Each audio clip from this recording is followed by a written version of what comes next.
B R. Gavai, ये वो नाम है जिन्होंने सुप्रीम कोर्ट में सीजीआई की पद पर करीब महीनों अपनी भूमिका निभाई, लेकिन अब उनका कार्यकाल खत्म हो गया। पर जाते जाते उन्होंने कुछ ऐसे बयान दे दिए जो शायद अब उस पर अब चर्चा होना लाजमी सा हो गया है, क्योंकि अपने कार्यकाल के आखिरी दिन उन्होंने एक स्पीच दिया और इस स्पीच में कई महत्वपूर्ण बातों को उन्होंने कहा, अपने एक्सपीरियंस को शेयर किया। साथ ही साथ अब उन्होंने आरक्षण में क्रीम लेयर और साथ ही साथ कॉलेजियम व्यवस्था, जिसमें सुप्रीम कोर्ट में जजों की नियुक्ति वाला वो पूरा एक प्रक्रिया होती है, उस पर भी कहीं ना कहीं अपना एक बड़ा बयान दे दिया, अपना पॉइंट ऑफ व्यू रख दिया। अब इस पर भी कई सवाल उठने लगे हैं। इस पर बातचीत करने के लिए हमारे साथ रजत जुड़े हैं, हमारे सहयोगी रजत। बी.आर. गवई, जिन्होंने जो पूर्व सीजीआई अब हो चुके हैं, सीजीआई के पद पर जब वो रहे, लगातार उनके एक ऐतिहासिक फैसले सामने आए और अब जाते जाते आरक्षण में क्रीम लेयर और अब साथ ही साथ कॉलेजियम के व्यवस्था पर भी कुछ ना कुछ बयान उन्होंने दिया। क्या है पूरा मामला, अपडेट्स के साथ बताइए दर्शकों को। बिल्कुल, सीजीआई बी.आर. गवई 6 महीने लगभग उनका कार्यकाल रहा। दलित समुदाय से आते हैं, बड़ा बयान दिया और ये बयान बहुत महत्वपूर्ण हो जा रहा है। सबसे पहले मैं बताऊंगा क्रीमी लेयर को लेकर जो उन्होंने बयान दिया, उसके बाद कॉलेजियम व्यवस्था, क्योंकि आपको बता दें कॉलेजियम व्यवस्था वो व्यवस्था है जिसे लेकर अक्सर कई बार ये आलोचना की जाती है कि भाई इसमें जजों के परिवार या सिर्फ एक बड़े एलीट वर्ग के लोगों को ही सुप्रीम कोर्ट में नियुक्ति मिलती है, वो जज बनते हैं। लेकिन सबसे पहले जो आरक्षण में क्रीमी लेयर की व्यवस्था है, बेसिकली इसको लेकर उन्होंने बयान दिया है। दरअसल ये जो व्यवस्था है क्रीमी लेयर की, जब भी बात होती है तो इसका ये कहना है कि जो लोग, चाहे वो ओबीसी में हो, एससी में हो, एसटी में हो, या तमाम जिन लोगों को आरक्षण का लाभ मिलता है, अगर वो लोग एक एक मानक है, स्टैंडर्ड है कि इतने पैसों से ज़्यादा उनकी अब इनकम है, मतलब वो एक तरीके से अगर अमीर हो चुके हैं, उनके घर परिवार में कोई बड़े अधिकारी बन चुका है, तो उनके परिवार को लाभ न मिलकर उन लोगों को लाभ मिले जो अभी भी वंचित हैं, मतलब उन्हें छोड़ देना चाहिए और उस व्यक्ति को वाजिब हकदार। हाँ, वाजिब हकदार की बात है, क्योंकि इसीलिए कई बार सवाल भी उठता है कि जिन लोगों के पास बहुत ठीक ठाक पैसा हो गया है वो लोग ही अपने अब लाभ ले पा रहे हैं आरक्षण का, तो इसी को लेकर उन्होंने बयान दिया। उन्होंने बल दिया है, इस बात पर जोर दिया है, कहा है कि एससी एसटी के लिए आरक्षण में क्रीमी लेयर की व्यवस्था लागू करनी चाहिए, इस पर उन्होंने जोर दिया और कहा कि इससे आरक्षण का फायदा उन लोगों तक पहुंचाने में मदद मिलेगी जिसको बहुत जरूरत है। तो इसीलिए उनकी तरफ से ये बयान सामने आया है और बयान बहुत अहम हो जाता है, क्योंकि ये बयान एक ऐसे सीजीआई की तरफ से दिया जाता है जो दलित हैं। बिल्कुल, इसीलिए क्योंकि वो उस व्यवस्था को समझते हैं, वो उस बात को समझते हैं और बेहद करीबी से देखा है, वो भी उसी समुदाय, उसी वर्ग से ताल्लुक रखते हैं, तो इसीलिए उनका ये बयान बहुत महत्वपूर्ण हो जाता है। उनका कहना है कि भाई क्रीमी लेयर व्यवस्था लागू होनी चाहिए। अगर ऐसा होगा तो जो वाजिब हकदार है, जो वास्तव में जरूरतमंद है, जिसको अभी भी आरक्षण का लाभ मिलना चाहिए और आगे बढ़ना चाहिए, उसे मिले। तो ये एक बड़ा बयान उन्होंने दिया है और ये अपने आप में समझिए बहुत ही महत्वपूर्ण हो जाता है। इसके अलावा उन्होंने कई और मुद्दों पर बात की है, चाहे वो राज्यपालों की शक्ति का मसला हो, क्योंकि जिस तरीके से राज्यपाल और राष्ट्रपति के शक्तियों को लेकर अभी सुप्रीम कोर्ट में लंबी बहस चली, कई महीनों तक उस पर चर्चा होती रही। इसके अलावा सरकारों के पक्ष में फैसले लेने को पर भी, क्योंकि आज वो पत्रकारों से मिल रहे थे, उन्होंने पत्रकारों को मिलने के लिए बुलाया था, उनके सवालों का वो जवाब दे रहे थे।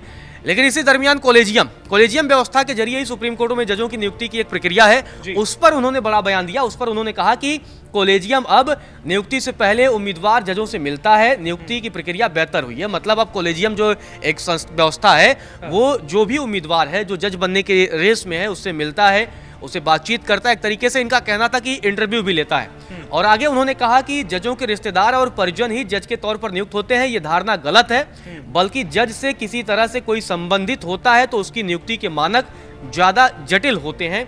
तो ये बड़ा बयान उनकी तरफ से दिया गया है और कहा गया है कि भाई ऐसा नहीं है कि जो जज का बेटा है या जज के परिवार का है उसको नियुक्ति मिलनी आसान है, उसके लिए भी अब कठिनाइयां ज़्यादा है, उसके लिए जो स्टैंडर्ड सेट किए गए हैं वो ज़्यादा जटिल है।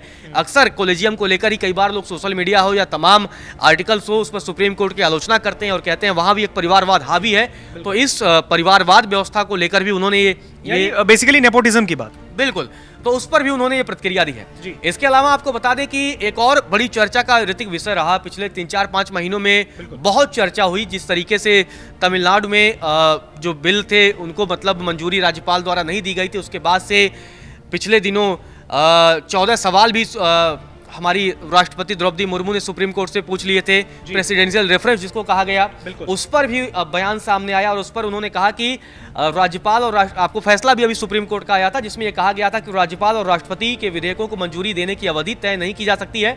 इस पर सीजीआई गवई ने कहा कि हमने 2 सदस्यीय पीठ के फैसले को पलटा नहीं है, सिर्फ भविष्य के लिए राय में तय कर दिया है कि क्या होना चाहिए। तो ये तमाम बड़ी बातें उनकी तरफ से कही गई। इसके अलावा एक और बड़ी बात कही गई, कई बार अक्सर ये भी हमने देखा है ऋतिक कि अगर जजों के लिए भी कई बार बहुत सारी मुश्किलात होती हैं। जैसे आप समझिए कि अगर कोई फैसला सुप्रीम कोर्ट में सरकार वर्सेस किसी और मामले को लेकर गया, अगर वो फैसला सरकार के पक्ष में जज सुना देते हैं तो लोग उनको कहते हैं कि कोर्ट बिक गए हैं, जज बिक गए हैं। लोग सोशल मीडिया पर इस तरीके का सवाल करते हैं। जब सरकार के खिलाफ फैसला सुना दिया जाता है तो लोग कहते हैं हाँ भाई जज ईमानदार हैं। इस तरीके की भी एक धारणा हो गई है क्योंकि अब जजों को भी उनके फैसलों के आधार पर मतलब लोग जज करते हैं, अलग अलग वर्ग के लोग।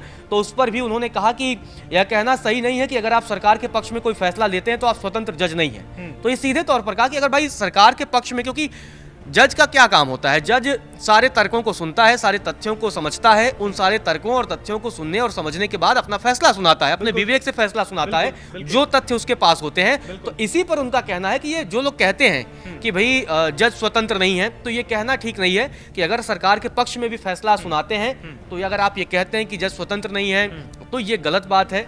सीजीआई गवई ने ये भी कहा कि एक और बड़ी बात कही है, क्योंकि हमने पूर्व सीजीआई रंजन गोगोई को देखा था कि वो बाद में राज्यसभा चले गए थे।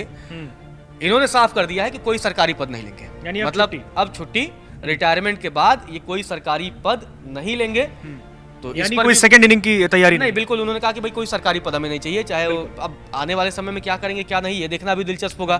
एक और मसला यहाँ पर सामने आया, वो दिल्ली हाई कोर्ट के जज, आपको याद होगा ऋतिक कि उनके घर पैसा मिला था, बड़ा बवाल हुआ था कि भाई इतने नोटों की, मतलब इतने नोट आपके वहां जल गए, जज का बाद में ट्रांसफर किया गया लेकिन उस तरह की कार्रवाई नहीं हुई, इलाहाबाद हाई कोर्ट भेजा गया। बिल्कुल। तो उस पर उन्होंने कहा कि टिप्पणी करने से इनकार कर दिया। पूछा गया कि भाई अगर किसी जज के घर पैसा मिलता है तो एफआईआर दर्ज होने पर या सीजीआई द्वारा कराए जाने पर मतलब जांच कराई जाए या सीजीआई उस पर एक्शन ले, तो उन्होंने कहा भाई हमें टिप्पणी नहीं करनी है। लेकिन साथ जाते जाते सोशल मीडिया को समस्या बता गए।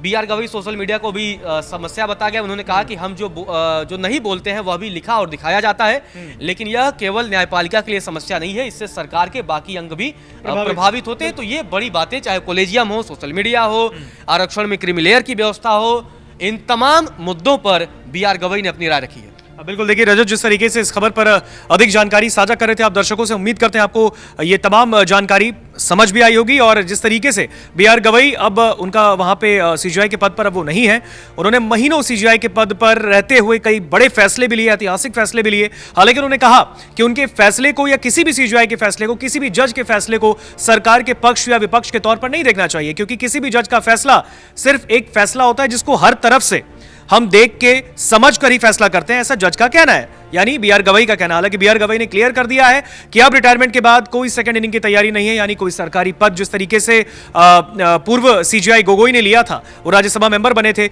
अब उन्होंने क्लियर किया कि मुझे कोई सरकारी पद नहीं चाहिए और अब सिर्फ छुट्टी वो एंजॉय करेंगे। यानी अगला उनका क्या कदम होगा वो तो अब बीआर गवई साहब ही बता पाएंगे। लेकिन उन्होंने ये कहा है आरक्षण में क्रीम लेयर, साथ ही साथ कॉलेजियम पर कहीं ना कहीं एक सवाल जो बार बार लगातार उठे, उस पर उन्होंने अपनी बड़ी प्रतिक्रिया दी है। साथ ही साथ उन्होंने सोशल मीडिया को भी एक समस्या बताया। उन्होंने कहा है हमारे बयान को या लोगों के बयान को, ये सिर्फ कोर्ट के जजों के लिए निर्धारित नहीं है, ये तमाम उन बड़े लोगों की, हस्तियों के जो बयान जो होते हैं उनको सोशल मीडिया पर बड़ा चढ़ाकर पेश किया जाता है। तो ये भी एक समस्या है। कई बड़ी बड़ी बातें उन्होंने कही है। फिलहाल ये रिपोर्ट आपको कैसा लगा, कमेंट सेक्शन में हमें जरूर बताइएगा। धन्यवाद।